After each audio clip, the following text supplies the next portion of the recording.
ریاست عمومی امنیت ملی افغانستان تایید کرد که 2 تن از مخالفان مسلح دولت حوالی ساعت 2 بعد از ظهر بالای شعبه امنیت ملی در حوزه 8 شهر کابل حمله کردند. حسیب صدیقی سخنگوی این ریاست به رادیو آزادی گفت که نخست یک حمله کننده انتحاری موتورسایکل نو زرنجش را که مملو از مواد انفجاری بود منفجر ساخت و پس از آن 2 مهاجم با نیروهای امنیتی درگیر شدند. اما آقای صدیقی میگوید که مهاجمان به زودی از سوی نیروهای امنیتی از پا درآمدند. در این حال عبدالرحمن رحیمی قماندان امنیتی کابل میگوید که در این رویداد 1 پلیس کشته و 1 تن دیگر زخمی شده است. پرسنل ډیر بیدار او ټول په وزارت کې تمام پرسنل بیدار و در احضارات است. زمانی که با موتورسیکل زرنج مشکوک می شود تا اینکه بالایش فایر می کند صاحب موتورسیکل زرنج خود را انفجار می دهد.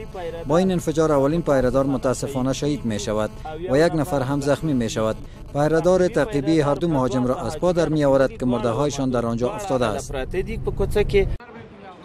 در این حال شهر کابل امروز شاهد 1 حمله انتحاری دیگر نیز بود. مقامات امنیتی میگویند این حمله صبح روز سه‌شنبه در سرک اول شاهشهید بالای موترهای حامل نیروهای خارجی صورت گرفته است. عبدالرحمن رحیمی قماندان امنیتی کابل در محل رویداد به خبرنگاران گفت در این حمله 1 خارجی و 1 فرد ملکی افغان زخم برداشتند. آقای رحیمی همچنان گفت این حمله به ساختمان‌های اطراف نیز خسارات به بار آورده است. این حمله در منطقه صورت گرفته است که ریاست کشف وزارت دفاع و خانه‌های گلپاچا مجیدی عضو پلیس جرگه و پاشاخان زدران یکی از اعضای پیشین این جرگه در آن موقعیت دارد.